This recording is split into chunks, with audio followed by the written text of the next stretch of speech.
छौरी दरा भंगा गेले ओठा लाली मधेपुरा में चुसैले गे छौरी दरा भंगा गेले गे छौरी दरा भंगा गेले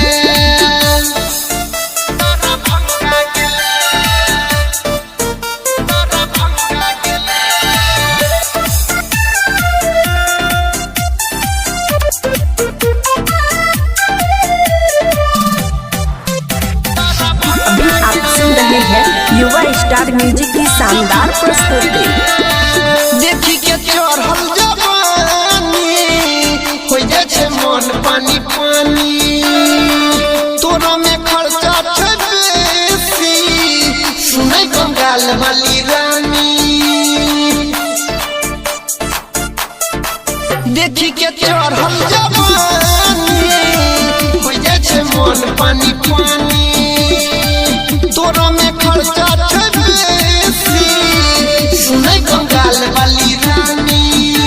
सुपौल में चोली फरा पहिले गे छौरी दरा भंगा गेले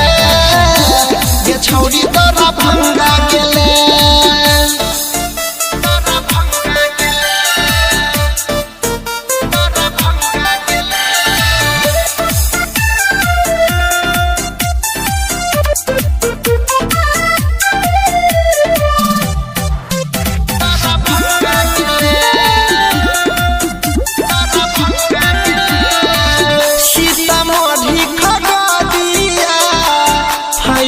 घरिया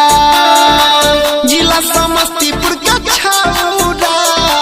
चोली में दिलको नमरिया